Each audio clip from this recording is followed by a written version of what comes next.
Eu saúdo todos com a paz do Senhor Jesus Cristo. Este é o programa da Igreja Cristã Maranata que apresentamos neste canal.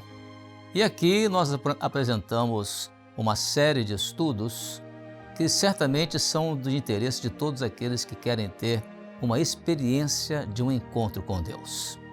Nós estamos dando continuidade hoje aqui a uma série de estudos que temos feito com o tema As Parábolas do Senhor Jesus.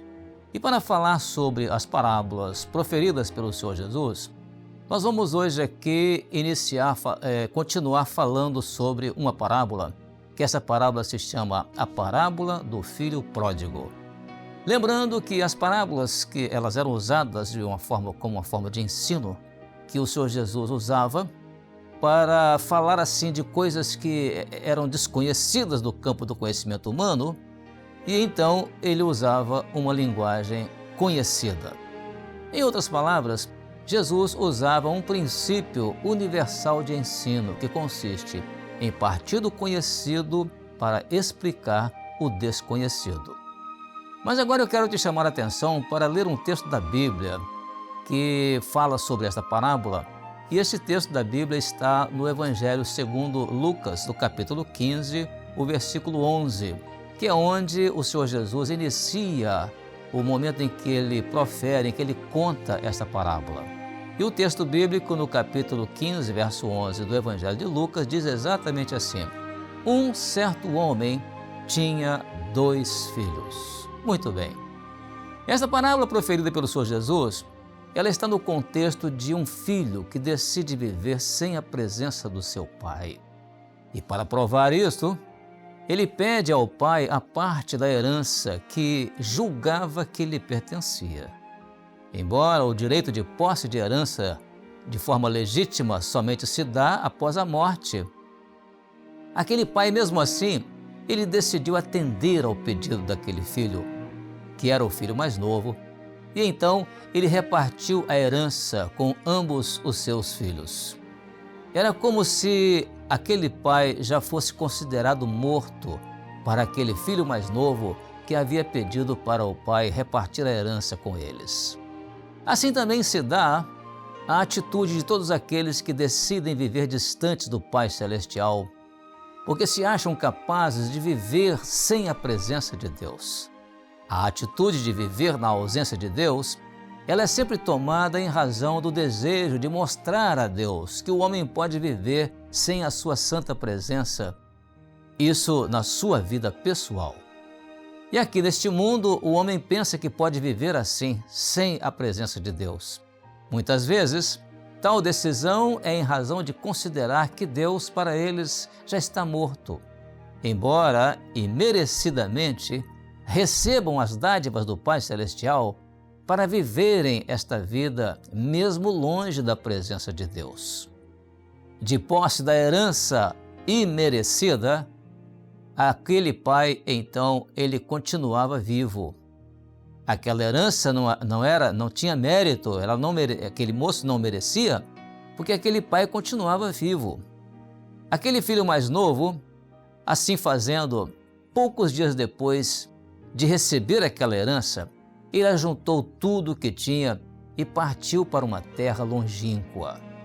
Ajuntar tudo o que tinha era apropriar-se de valores que não eram seus, mas herdados do pai, mesmo imerecidamente. A opção por viver na presença de Deus ou distanciado de Deus é dada ao homem, ainda que de forma imerecida, pois quanto à capacidade de escolha, o homem recebeu de Deus o chamado livre-arbítrio. Ele é árbitro de si mesmo e, portanto, ele pode fazer as suas escolhas livremente. A terra longínqua é o lugar onde o homem decide viver o mais distante e o mais independente de Deus. Todavia, esse lugar, longe da presença de Deus, que ali toda a herança dos valores herdados de Deus, ela se torna desperdiçada e de forma dissoluta e pródiga. Por certo, amigos não faltaram para juntar-se ao almoço a fim de apressar o desperdício daquela herança. Assim também, O falso amor do mundo, com todas as suas atrações do pecado, é capaz de levar o homem distanciado da presença de Deus a viver uma vida dissoluta e de desperdício apressado dos valores herdados de Deus. O engano, a mentira, a ilusão e os prazeres efêmeros e passageiros do mundo estão sempre sendo oferecidos por falsos amigos, porque eles estão interessados apenas no homem que ainda conserva valores recebidos de Deus. Como aconteceu com o moço da parábola proferida pelo Senhor Jesus, também acontece com tantos quantos tomam a mesma decisão de viver distante da casa do Pai Celestial, achando que em sua autossuficiência podem continuar vivendo desta forma indefinidamente. Mas o verso 14 da parábola que nós acabamos de ler do Evangelho de Lucas, capítulo 15, nos dá conta de que esse desditoso momento chegou rapidamente, quando ele havia gastado tudo. E se não bastasse isso, houve naquela terra uma grande fome, e o texto bíblico diz que ele começou a padecer necessidades. Assim diz o texto bíblico: e havendo ele gastado tudo, houve naquela terra uma grande fome, e começou a padecer necessidades. Há uma diferença muito grande em desfrutar dos benefícios da herança do Pai na sua presença e desperdiçar essa herança gastando-a dissolutamente numa terra distante da casa do Pai. Na casa do Pai, a herança será sempre abundante e próspera, sendo valorizada dia após dia. Todavia, na terra longínqua, o desperdício da herança se esgotará rapidamente também dia após dia. Valores que o homem recebe de Deus, tais como o amor de Deus e a sua misericórdia, são ali transformados em sentimentos maus que acarretam somente destruição. Numa terra longínqua, a felicidade da presença do Pai se torna rapidamente uma vida desditosa e infeliz. A conclusão a que se chega daquela infeliz escolha por viver longe do Pai é que a afirmação dirigida por aquele filho um dia ao seu pai ao dizer: Pai, dá-me a parte da fazenda que me pertence, essa afirmação era enganosa e ele achava que era verdadeira.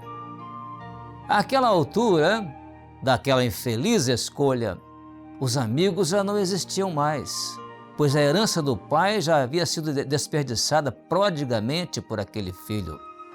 Dirigir agora a sua palavra aos seus amigos não lhes restaria outra coisa a não ser despedi-lo vazio, pois nada tinham mais para lhe oferecer. Esta é a conclusão a que chega quando alguém faz assim esta desditosa opção, a opção por viver distante de Deus, cujos bens recebidos do Pai Celestial já se encontram desperdiçados, e nada mais resta senão dirigir a sua palavra aos homens de boa vontade, esperando receber deles alguma coisa. Aqueles que neste mundo, tudo o que têm para oferecer a um filho deserdado e sem ter assim restado mais nada para a sua vida daquela herança que estava nas suas mãos. Foi então que aquele moço dirigiu-se a um dos cidadãos daquela cidade para lhe pedir ajuda, e a oferta que lhe foi oferecida representou para aquele moço algo totalmente humilhante, que era apacentar porcos.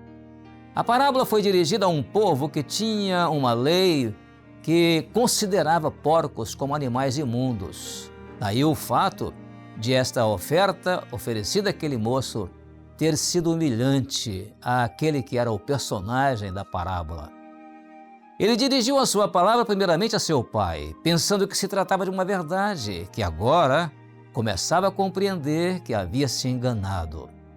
Na terra distante, dirigir a palavra aos amigos que angariara com a fortuna da herança do pai, havendo gastado tudo, eles o despediram vazio. Agora, a única alternativa era dirigir a sua palavra a um cidadão daquela cidade na forma de um pedido de socorro, para ele não padecer de fome. E aquele pedido recebe como resposta uma humilhante proposta.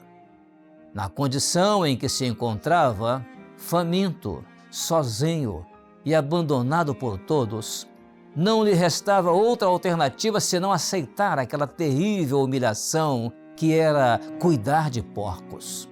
Olha, este é o estado em que se encontram tantos quantos tomam esta infeliz decisão de viver distanciados de Deus neste mundo. As consequências dessa escolha os levarão certamente aos mesmos resultados descritos nesta parábola contada pelo Senhor Jesus.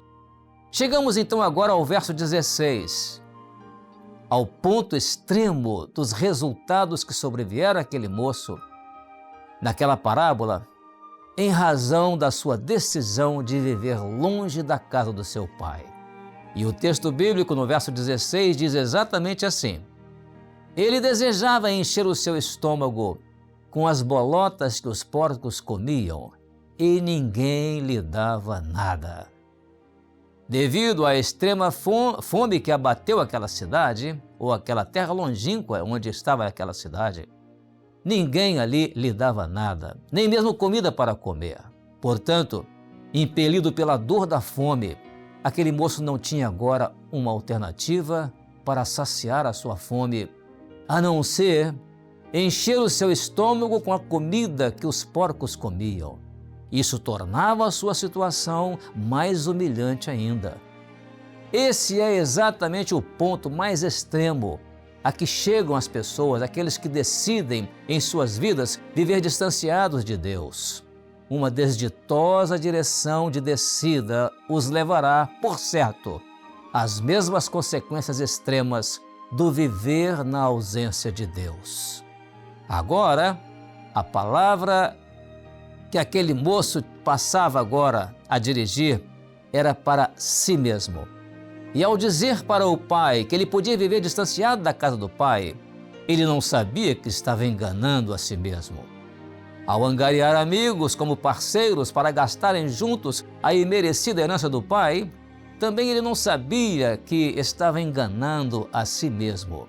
Agora, ao falar consigo mesmo, não podia se enganar, pois teria que ser sincero, visto que ele estava falando consigo mesmo, e isso num momento de profundo reconhecimento do seu erro.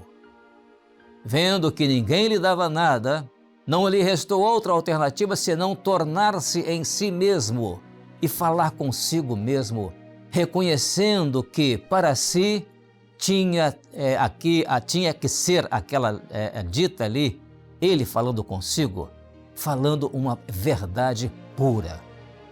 Olha, se existe uma verdade que o homem tem para dizer diante de Deus, essa verdade é o reconhecimento da sua real necessidade da misericórdia de Deus. O rei Davi, embora um homem muito rico, todas as vezes que ele se apresentava diante de Deus, ele se apresentava dizendo sempre uma verdade. Ele dizia assim: eu sou pobre e necessitado, mas o Senhor cuida de mim. Salmo 40, verso 17. Da mesma forma, o Senhor Jesus afirmou que a mulher samaritana, ela disse uma verdade. E ela disse uma verdade quando ela confessou dizendo: eu não tenho marido. Era como se ela dissesse: eu não tenho nada que me faça feliz. Ao que Jesus respondeu para ela: isto disseste com verdade. Evangelho de João no capítulo 4, verso 17 e 18, você pode ver esse registro. Ao reconhecer a sua real necessidade, agora aquele moço pôde fazer uma comparação entre o estado de fartura e abundância que os trabalhadores da casa do seu pai tinham e ele, o filho, ali naquele contato com animais considerados impuros, ele perecia de fome. O verso 17 nos diz isso. Tornando em si, disse: quantos jornaleiros, ou seja, quantos trabalhadores de meu pai têm abundância de pão, e eu aqui pereço de fome. Então, movido agora pelo desejo ardente e a necessidade urgente de retornar ao convívio da casa do pai, aquele moço põe no seu coração um propósito de se levantar e ir ter com seu pai e dizer ao seu pai toda a verdade. Tinha agora em seu coração as palavras que representavam uma verdade. Aquela verdade que o tornaria capaz de retornar à casa do pai e reaver tudo o que havia perdido. Então o texto bíblico diz: levantar-me-ei, e irei ter com meu pai, e direi para o meu pai: pequei contra o céu e perante ti. Já não sou digno de ser chamado teu filho. Faze-me ou trata-me pelo menos como um dos teus jornaleiros. Ao levantar-se e ir ter com seu pai, tal atitude revela a prática daquele propósito que ele pusera no seu coração. Esta atitude também fez valer àquele filho 5 recompensas imediatas da parte do pai. A primeira foi quando o pai o viu de longe. A segunda, quando o pai moveu-se de íntima compaixão para com o filho. A terceira, quando o pai correu ao encontro do filho. E a quarta, quando o pai abraçou o filho. E a quinta, o pai beijou o filho. O versículo 20 nos afirma isso, quando diz assim: e levantando-se foi para seu pai. E quando ainda estava longe, viu-o seu pai, e se moveu de íntima compaixão. E correndo, lançou-se-lhe ao pescoço e o beijou. Que maravilha! Estas são as primeiras 5 bênçãos que recebem todos aqueles que decidem retornar ao convívio com Deus. Eles podem estar no lugar mais longínquo, no qual o pecado os tenha lançado, em termos de distanciamento de Deus, que já estarão sendo contemplados pelo olhar misericordioso de Deus. A íntima compaixão de Deus é em função do estado de necessitado com o qual o homem se aproxima de Deus, e não pelos seus méritos próprios. Deus corre ao encontro do pecador arrependido, porque Deus tem pressa em tê-lo na sua presença para andar com Deus.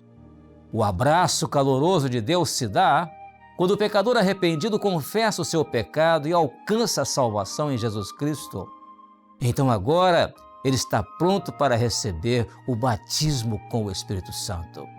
O beijo do Pai representa aquilo que vem da boca de Deus, que é a sua palavra de perdão e de graça, com a qual Deus quer falar com o homem. O que sai da boca de Deus é o reconhecimento de que um pecador arrependido não será recebido como um simples trabalhador na casa do Pai, mas sim será recebido como um filho amado. Como desfecho desta parábola, o Senhor Jesus menciona agora um momento muito especial.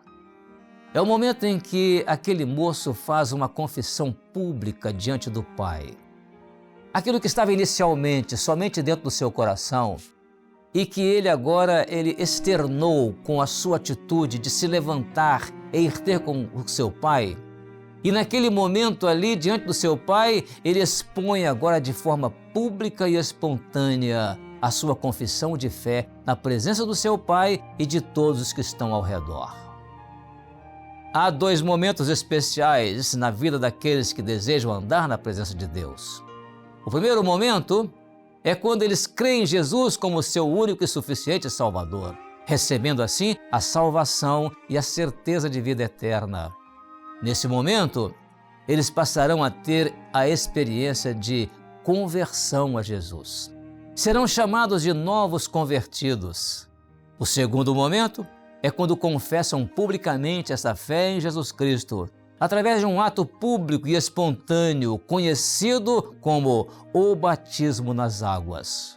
O Senhor Jesus disse isto. Ele disse em Marcos capítulo 16, verso 16, Jesus disse assim: quem crer e for batizado será salvo. Então, a partir desse segundo ato, caberá agora ao novo convertido todas as condições para ele agora andar na presença do Pai Celestial.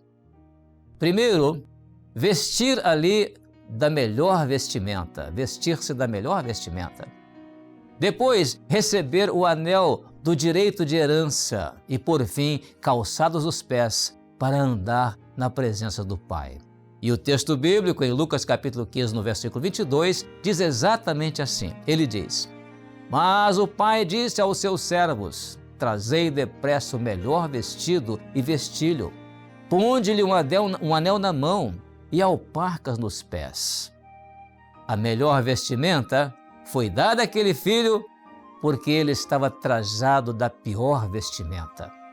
A pior vestimenta é aquela que traz a sujeira e o mau cheiro do pecado, resultante de uma vida distanciada de Deus. Todavia, a melhor vestimenta é aquela que o novo convertido recebe de uma salvação em Jesus Cristo, que lhe confere estar revestido de todo o poder de Deus em sua vida.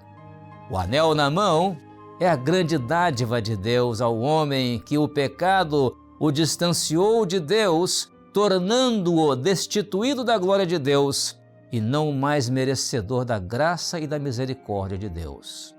Ao devolver àquele filho o anel na mão, o pai tratou o filho como filho e não como um trabalhador, porque o trabalhador, ao terminar o seu trabalho, ele recebe o seu soldo e retorna para a sua casa. O filho não, ao contrário.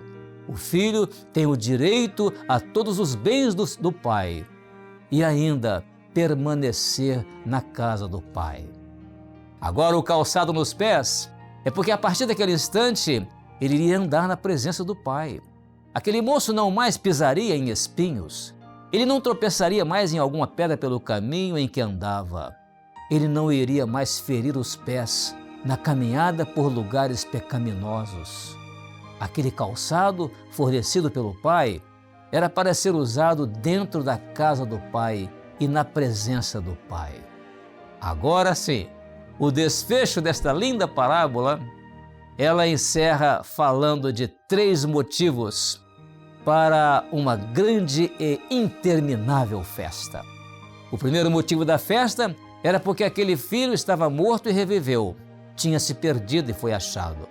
O segundo motivo da festa, o mais importante, era que o bezerro cevado foi morto para que a sua carne servisse de alimento naquela festa e alegrasse aquela festa. O terceiro motivo é que a parábola relata o início daquela festa, mas não relata o seu final. Assim também é o desfecho de um verdadeiro encontro do homem com Deus. Ainda que tenha estado morto em seus delitos e pecados, mas agora ele é vivificado, conforme Paulo escreve na carta aos Efésios, capítulo 2, verso 4 e 5, e Paulo diz assim: mas Deus, que é riquíssimo em misericórdia, pelo seu muito amor com que nos amou, e estando nós ainda mortos em nossas ofensas, Ele nos vivificou juntamente com Cristo. Pela graça sois salvos. Aleluia! O bezerro cevado é figura na parábola do sacrifício que o Senhor Jesus ofereceu em nosso lugar, dando a sua vida na cruz do Calvário para resgate da nossa vida. Hoje podemos nos banquetear na festa espiritual da nossa salvação, porque o Senhor Jesus, o Cordeiro que foi morto na cruz do Gólgota, para dar início, Ele deu início ali a esta festa, a festa de uma salvação eterna, essa salvação que jamais terá fim. A alegria da salvação em Jesus Cristo é a alegria eterna. E o nosso apelo nesta hora a você é que você deixe que esta festa tenha início na sua vida, na sua decisão de se voltar para Deus e viver na sua santa presença, viver em nome de Jesus.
E assim, que Deus então possa abençoar grandemente a sua vida, o seu lar, a sua família, com a paz do Senhor Jesus.